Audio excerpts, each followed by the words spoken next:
Hello friends, जय Hind. Friend, आज इस क्लास में हम कक्षा 12 बायोलॉजी का सबसे महत्वपूर्ण टॉपिक देखने वाले हैं जो बोर्ड एग्जाम की दृष्टि से बहुत इंपॉर्टेंट है। बहुत इंपॉर्टेंट है ये आपके बोर्ड एग्जाम में एक दो बार नहीं, ये कई बार प्रश्न पूछा है। ये जो टिस्ट टॉपिक लिखे इससे बाहर से प्रश्न नहीं बनेगा आपके बोर्ड एग्जाम में, इसलिए इस प्रश्न को अभी तैयार कर लीजिए, एक लाइन बाय लाइन जितना प्रश्न बता रहे हैं। ठीक है, चलिए हम बिना टाइम बर्बाद के इस प्रश्न को हम स्टार्ट करते हैं। अगर आप चैनल पर नया है तभी इस चैनल को सब्सक्राइब कीजिएगा। 50 लाइक टारगेट है, पूरा कर दीजिए। ठीक है, चलिए कुछ बारिश का आवाज आ रहा होगा, डिस्टर्ब हो रहा होगा, और कुछ मेरा तबीयत भी डिस्टर्ब है। टेंशन मत लीजिए, आपके लिए हम इतना करेंगे ही करेंगे। चलिए यहाँ पर पहला टॉपिक देखते हैं। कह रहा है कि ये पारिस्थितिक अनुकूलन क्या है, मतलब एक टॉपिक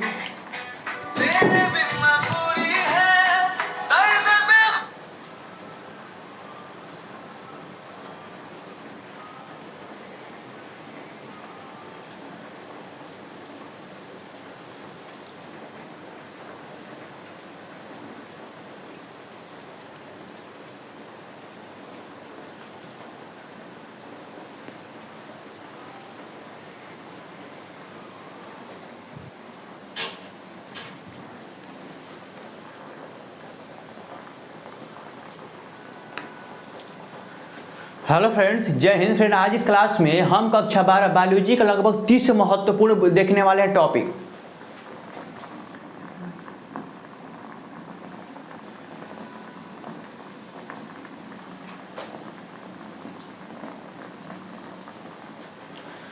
हेलो फ्रेंड्स, जय हिंद। फ्रेंड, आज इस क्लास में हम कक्षा 12 हेलो फ्रेंड्स, जय हिंद। हेलो फ्रेंड्स, जय हिंद। आज इस क्लास में हम कक्षा 12 बायोलॉजी का लगभग 30 महत्वपूर्ण टॉपिक देखने वाले हैं जो आपके बोर्ड एग्जाम के लिए बहुत इंपॉर्टेंट है। अगर इस प्रश्न को अगर तैयार कर लेते हैं ना तो इससे बाहर से प्रश्न नहीं पूछा जाएगा आपके बोर्ड एग्जाम में, लगभग कम संभावना है। ठीक है, चलिए इस प्रश्न को अभी तैयार कर लीजिए। जितना हम बताएंगे प्रश्न को लाइन बाय लाइन कॉपी में उतारते रहिएगा और समझते रहिएगा। चलिए पहला टॉपिक देखते हैं। यहाँ पहला टॉपिक फ्रेंड्स है, कह रहे हैं कि पारिस्थितिक अनुकूलन क्या है। ये आपके बोर्ड एग्जाम में ना एक दो बार नहीं, ये कई बार प्रश्न पूछा है कि पारिस्थितिक अनुकूलन है क्या, इसका क्या महत्व है, सब चीज पूछा हुआ है। तो इस प्रश्न को अभी तैयार कर लीजिए। देखिए 30 टॉपिक लिखा हुआ है ना, अगर एक टॉपिक एक दिन में पढ़ते हैं ना तो 30 दिन में ये पूरा टॉपिक कवर हो जाएगा। तो आपको बस यही कहेंगे, ईमानदारी से वीडियो को शुरू से लेकर अंत तक जरूर देखिएगा। चलिए अगला टॉपिक देखते हैं कि वह है नर जनन तंत्र और मादा जनन तंत्र। ये दो टॉपिक बहुत इंपॉर्टेंट है। देखिए प्रश्न पूछेगा आपके बोर्ड एग्जाम में कि नर जनन तंत्र का सचित्र वर्णन कीजिए और मादा जनन तंत्र का सचित्र वर्णन कीजिए। ये दो टॉपिक में से एक टॉपिक आपके बोर्ड एग्जाम में 5 अंक का प्रश्न बनता है, हर साल बनता है और हर सेट में लड़ता है, इसलिए इस प्रश्न को तैयार कर लीजिए, ये बहुत इंपॉर्टेंट है। अगला टॉपिक देखते हैं, वह है डीएनए। डीएनए के बारे में पढ़ना है और डीएनए का जो द्वितीय कुंडली संरचना है, द्वितीय कुंडली, उसके बारे में पढ़ना है। कि दो चीज पढ़ना है आपको, डीएनए के बारे में पढ़ना है और डीएनए की जो द्वितीय कुंडली संरचना है उसके बारे में पढ़ना है। तो ये टॉपिक बहुत इंपॉर्टेंट है। ठीक है, अगला देखते हैं, पांचवा टॉपिक है जैव विविधता। ठीक है, जैव विविधता पढ़ना है और इसका जो संरक्षण है वो पढ़ना है। जैव विविधता और इसका संरक्षण भी पढ़ना है, क्योंकि बोर्ड एग्जाम में ये एक दो बार नहीं, ये कई बार प्रश्न पूछा हुआ है। जितना लिखा है ना, ये एक बार नहीं पूछा हुआ है, ये कई बार रिपीटेड है, इसलिए इसको बता रहे हैं प्रश्न को। चलिए अगला टॉपिक है, वह है वन्य जीव का संरक्षण।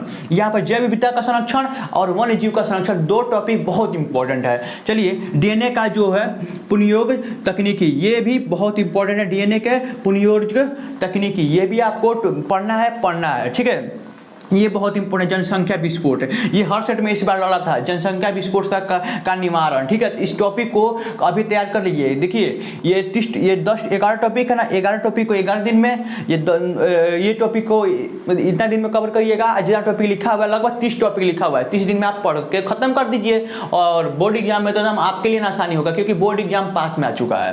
अगला है कि मेंडल का आनुवांशिक नियम, या 10 में भी पढ़े होंगे मेंडल का आनुवांशिक नियम। टेंशन मत लीजिए, कुछ बढ़ा चढ़ा के यहाँ पे बनाकर लिख दीजिएगा, कोई टेंशन नहीं है। ठीक है, तो इस प्रश्न को तैयार कर लीजिए। वीवीआई प्रश्न है मेंडल का आनुवांशिक नियम। अगला है प्रश्न अनुवांशिक कूट एवं इसकी विशेषता, ये भी आपके बोर्ड एग्जाम की दृष्टि से बहुत इंपॉर्टेंट है। अगला है कि जैव प्रौद्योगिकी का मानव जीवन में महत्व। जैव जो प्रौद्योगिकी है उसमें मानव जीवन का महत्व क्या है, ये भी प्रश्न इंपॉर्टेंट है। अगला है ये वीवीआई प्रश्न है कि मलेरिया रोग का वाहक लक्षण उपचार का वर्णन कीजिए। मलेरिया जो रोग है ना उसका उपचार लक्षण का सब चीज का वर्णन करना है। और द्विव निषेचन मोस्ट इंपॉर्टेंट है, टिप्पणी लिखने के लिए आता है। द्विव निषेचन पर 2 अंक आता है, कभी 5 अंक आता है टिप्पणी लिखने के लिए। तो द्विव निषेचन का संक्षिप्त टिप्पणी लिखिए, आपके बोर्ड एग्जाम में पूछा जाता है। और देखिए बहुभ्रूणता पर संक्षिप्त टिप्पणी लिखिए, ये भी आपके बोर्ड एग्जाम में पूछा जाता है। ये जो टिप्पणी है ना, ये 3-4 टिप्पणी आपके बोर्ड एग्जाम की दृष्टि से बहुत इंपॉर्टेंट है। जैसे द्विव निषेचन, बहुभ्रूणता और असंग जनन क्या है, जैसे असंग जनन क्या है, इसका महत्व क्या है, ये भी आपके बोर्ड एग्जाम से इंपॉर्टेंट है। आवर्त चक्र पर संक्षिप्त टिप्पणी लिखिए, आवर्त चक्र, असंग जनन, बहुभ्रूणता और द्विव निषेचन, ये टॉपिक बहुत इंपॉर्टेंट है। ठीक है, टिप्पणी लिखने के लिए आता है। ये देखिए, ये VBI टॉपिक है, मनुष्य में लिंग निर्धारण का संक्षिप्त टिप्पणी लिखिए। ये आपके बोर्ड एग्जाम के दृष्टि से बहुत इंपॉर्टेंट टॉपिक है, क्योंकि ये 1-2 बार नहीं, ये हर सेट में इस बार लगा था। ये टॉपिक जनसंख्या विस्फोट और ये नर जननतंत्र और मादा जननतंत्र। ठीक है, ये देखिए अगला टॉपिक है पुष्पी पादपों में लैंगिक जनन, ये भी VBI टॉपिक है, ये भी हर सेट में लगा था। हम झूठ नहीं बोल रहे हैं, आप देखिए प्रीवियस पेपर खोल के देख लीजिएगा। देखिए अपरिपक्व परागकोश का चित्र, ये भी इंपॉर्टेंट है, बहुत इंपॉर्टेंट है। जितना टॉपिक लिखे है ना, 1-2 बार नहीं यार, प्रश्न कई बार पूछा हुआ है।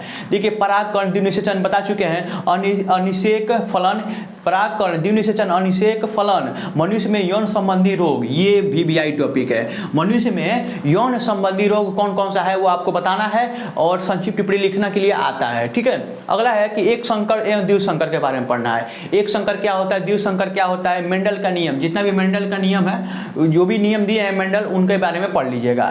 जैसे परजीवी के बारे में पढ़ना है, स्वभोजिता के बारे में पढ़ना है, अनुकूलन के बारे में पढ़ना है, जैव विविधता। ये टॉपिक जो टिप्पणी लिखने के लिए आता है, ये जो टॉपिक है ना, बहुत आपके बोर्ड एग्जाम के दृष्टि से बहुत इंपॉर्टेंट है। अब इसको तैयार कर लीजिए, तो बाद में ना दिक्कत होगी, क्योंकि बोर्ड एग्जाम पास में आ चुका है। अगर आप चैनल पर नए हैं तभी सब्सक्राइब कीजिएगा और 50 लाइक टारगेट पूरा कर दीजिए, क्योंकि जितने भी बच्चे देखते हैं सब्सक्राइब नहीं करते हैं, क्योंकि सब्सक्राइब करके रखेंगे ना तो बोर्ड एग्जाम पास में आएगा ना, तो हम लाइव क्लास भी लेंगे।